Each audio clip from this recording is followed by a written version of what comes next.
क्योंकि तरारी के इनका वोटर लिस्ट में इनका नाम नहीं है।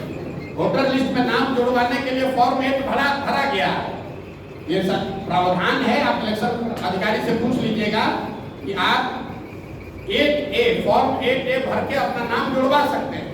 नोएडा से जहां का नाम इलेक्टोरल रोल में है, वहां के डीएम ने नोटिफाइड करके जारी किया है कि यहाँ पर इलेक्टोरल रोल में ये है। जनरल साहब की पत्नी की डेथ हुई है 2020 में। उस समय तक वो बिहार के वोटर लिस्ट में थे, लेकिन पत्नी के डेथ होने के बाद वो नोएडा में रहते थे, तो उनका इलेक्टोरल रोल में नाम शिफ्ट हो गया, क्योंकि 24 में उनको वोट देना होगा। अब इसी को आधार बनाकर जिला प्रशासन या इलेक्शन के लोग उनको लड़ने से रोकना चाहते हैं, उसको देखा जाएगा। लेकिन इस तरह की चीज तो लोकतंत्र में आती ही रहेगी। आप व्यवस्था के सामने खड़े होइएगा तो जो वहाँ बालू माफिया है, जो हजारों करोड़ रुपया लूट रहा है, वो इतना आसानी से थोड़ी छोड़ेगा। लेकिन जल चुनाव के पीछे हटने वाला नहीं है। जनरल साहब वहाँ खड़े हैं, प्रशांत किशोर यहाँ नहीं लड़ रहे हैं, लेकिन प्रशांत किशोर का कोई भाई कोई सिपाही लड़ेगा और यहाँ पर राजनीतिक जमींदारी जिन लोगों का है उनका बोरिया बिस्तर समेटेंगे। उसी तरीके से तरारी से देश का इतना बड़ा जनरल बिहार का लड़का वहां से भूमि और बालू माफियाओं को उखाड़ कर फेंकेंगे। अगर उनको नहीं लड़ने दिया तो कोई वहां तरारी का लड़का लड़ेगा, लेकिन लड़ेगा जरूर। हम लोग पीछे नहीं हटेंगे, ये नहीं कहेंगे कि हमारा नामांकन कैंसिल हो गया। हम लोग लगे हुए हैं। कल या परसों तक निर्णय इलेक्शन कमीशन दिल्ली को देना है कि उनको लड़ने की अनुमति दी जाएगी कि नहीं। लेकिन आप जरा पत्रकार होने के नाते समझिए, बिहार का जो लड़का पूरे 75 साल के इतिहास में सिर्फ 2 ही लोग आज तक 22 चीफ ऑफ आर्मी स्टाफ बने हैं बिहार से, एक गवर्नर एसके सिन्हा और एक एसके सिंह। उस लड़के को आप चुनाव नहीं लड़ने दे रहे। ये भर्ती का नियम लगा कर कि आप कहते हैं ये इसका इलेक्टोरल रोल में यहाँ नाम नहीं है, एक ये भरा गया है, कह रहे नहीं उसके दिन पास हो गया है। ये तो चलता है, प्रशासन और सरकार की ओर से ये सब चलेगा। लेकिन जन चुनाव इतना आसानी से दबने वाला नहीं है। हम लोग इस व्यवस्था को बदलने आए हैं, इतना जल्दी थोड़ी डरने वाले।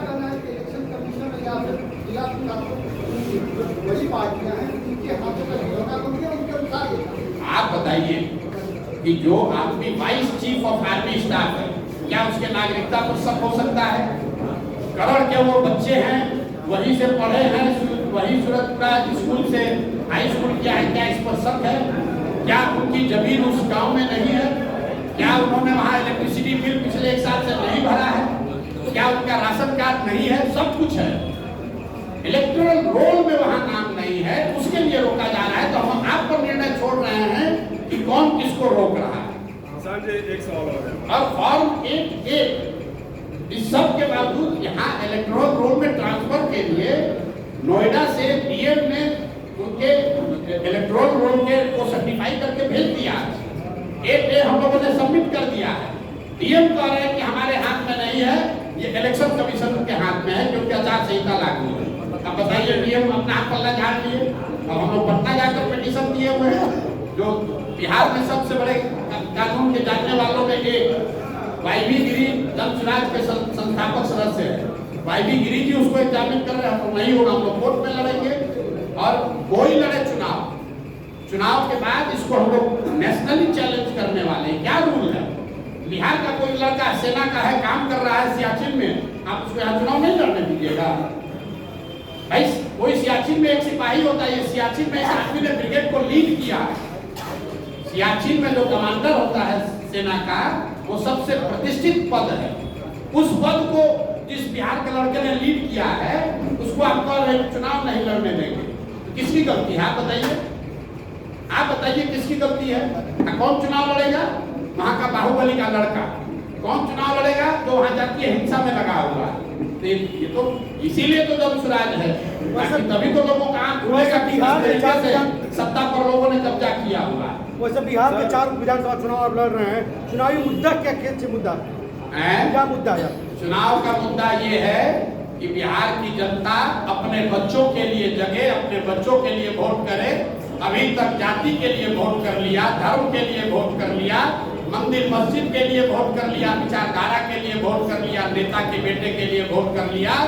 एक बार एक बार अपने बच्चों के पढ़ाई और रोजगार के लिए वोट करो। यही जन स्वराज का नारा है, यही जन स्वराज का सिद्धांत है और इसी मुद्दे पर चुनाव लड़ा जाएगा कि नेता के बेटा का को वोट देना है कि अपने बच्चे को वोट देना है। प्रशांत जी, एक सवाल मेरा है कि पार्टी के उम्मीदवारों की घोषणा पार्टी अध्यक्ष न करके आप क्यों कर रहे हैं? नहीं, पार्टी अध्यक्ष ही कर रहे हैं।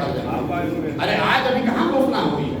आप सारा प्रेस कॉन्फ्रेंस देखिए, हमको मालूम है, आपको यही उठाइएगा, आपको मुद्दे से नहीं मतलब है। बस आ रहे मुद्दे पर नहीं, सुनिए, पटना में वीडियो निकालिए, लेफ्टिनेंट जनरल वीके सिंह की घोषणा किसने की?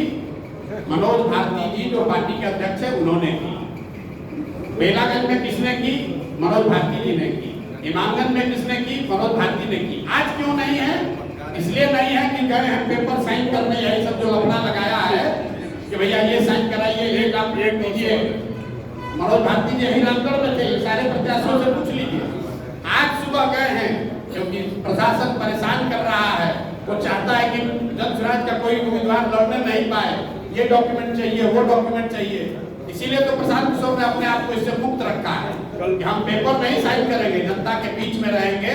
पेपर साइन करने वो गए हैं, पेपर भी साइन होगा और 23-24 तारीख को इमामगंज में और 25 तारीख को तराई और रामगढ़ में जन स्वराज के उम्मीदवार अपना नामांकन दाखिल करेंगे। सर बोले कि प्रशासन परेशान कर रहा है, प्रशासन मतलब कौन? अब आप देखिए, आप बताइए कि लेफ्टिनेंट जनरल एसके सिंह को चुनाव नहीं लड़ने देना किसका हिम्मत है? ये कोई छोटा अफसर तो कर नहीं सकता है, ये कोई छोटा व्यक्ति तो कर नहीं सकता है, ये कोई वार्ड सदस्य का तो चुनाव है नहीं। बिहार का इतना बड़ा बेटा अपने सब कुछ, अपने सुख सुविधा को छोड़कर बिहार के लिए लड़ने आया है, उसको आप चुनाव नहीं लड़ने दे रहे हैं। बालू माफिया के खिलाफ, बाहुबलियों के खिलाफ तो कौन रोक रहा है? आपको छोड़ रहे हैं, आपके द्वारा जनता को छोड़ रहे हैं तय करने को।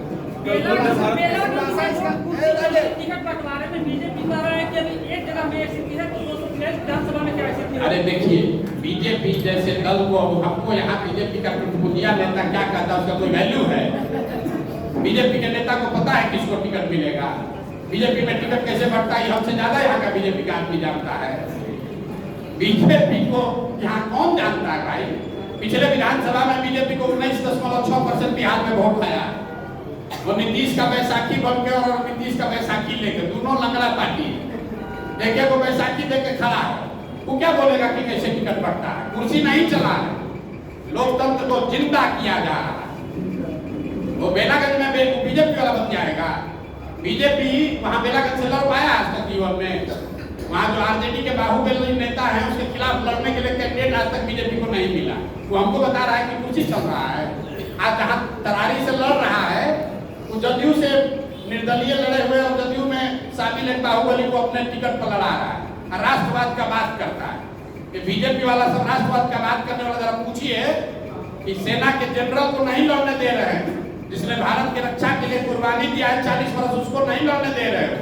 और बीजेपी ने उम्मीदवार बनाया किसको? एक बाहुबली के लड़के को। तो चरित्र भी देख लीजिए, कहता है चाल चरित्र अलग है। चरित्र देखिए बीजेपी का, परिवारवाद का बात कर रहा है, उसको तरारी में कोई नहीं मिला।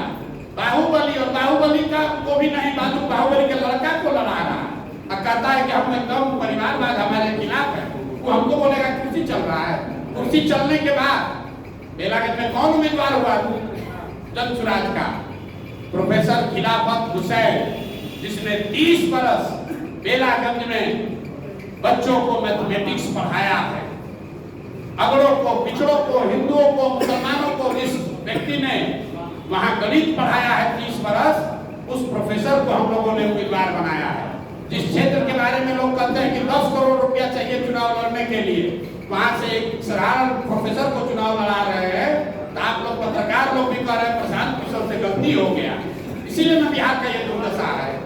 कोई अच्छा आदमी खड़ा होता है तो आप लोग कहते हैं बिहार में नहीं चलेगा, तो न चलेगा तो इसी दुर्गति में जीवन भर आपको भी रहना पड़ेगा। बिहार की राजनीति में प्रशांत किशोर को इंटरटेनमेंट का साधन कहा जा रहा है। बढ़िया है, इंटरटेन होइए, मजा लीजिए।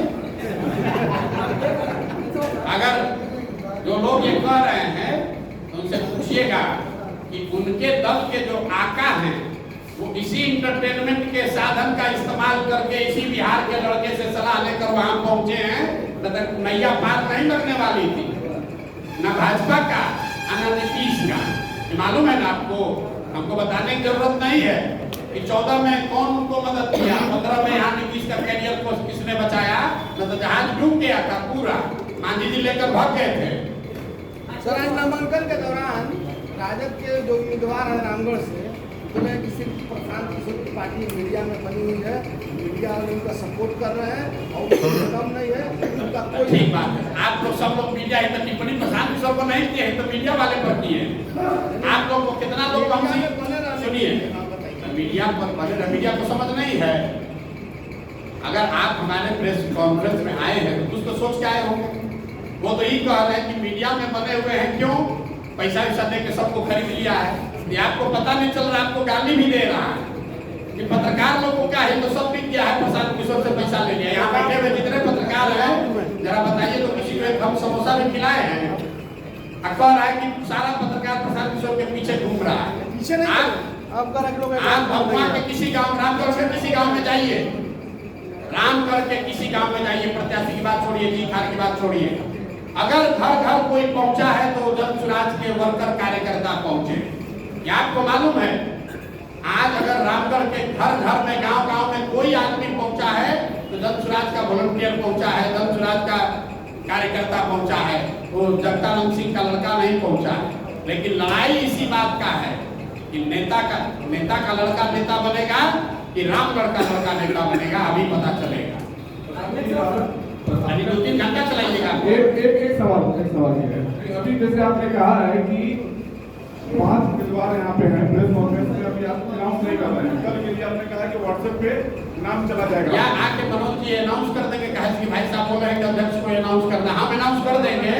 तो आप लोग अभी तुरंत कहिएगा कि उम्मीदवार प्रशांत किशोर को रिमोट कंट्रोल से चलाएंगे, लोग बोलेंगे कि रिमोट कंट्रोल। हाँ, लोग बोलेंगे ना, इसीलिए ना नहीं कर रहे हैं, हमको पहले से मालूम है। सवाल ले लीजिए उसको हल करा दीजिएगा। जैसे आपने कहा कि 5 उम्मीदवार को अभी आप लेकर बैठे हुए हैं कि ये मजबूत दावेदार है रामगढ़ जी, तो कहीं आपको ये डर तो नहीं है कि बेला का जो घटना घटी है, अगर प्रेस कॉन्फ्रेंस में अगर अनाउंस कर देंगे तो रामगढ़ में भगवा में भी ये घटना घटी अरे है। भाई ये 500 लोग सामने खड़े हैं और बेलागंज में, सुनिए, बेलागंज के प्रेस कॉन्फ्रेंस आपने देखा है, वहाँ 500 लोग, 500 उम्मीदवार, आप लोग कुर्सी चलने को इतना बड़ा बात बता रहे हैं। अभी तक तो आप लोग कह रहे थे जन स्वराज को कोई पूछिए नहीं रहा है, और जन स्वराज का टिकट पाने के लिए अगर लोग कुर्सी चला रहे हैं तो यही बता रहा है कि जन स्वराज की ताकत है कि नहीं।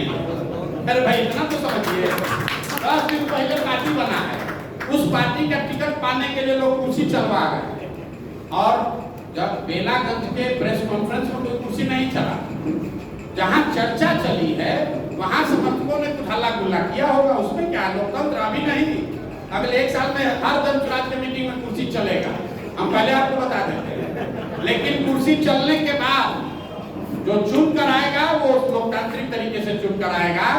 हमको अपने परिवार के आदमी को बनाना है तो कुर्सी नहीं चलेगा। राजद में क्या कुर्सी चलेगा? राजद के किसी कार्यकर्ता को हिम्मत है कि कुर्सी चला के कह दे कि हम उम्मीदवार होंगे? उसको तो मालूम है कि जगदानंद का परिवार ही बनेगा, लालू जी का लड़का ही बनेगा।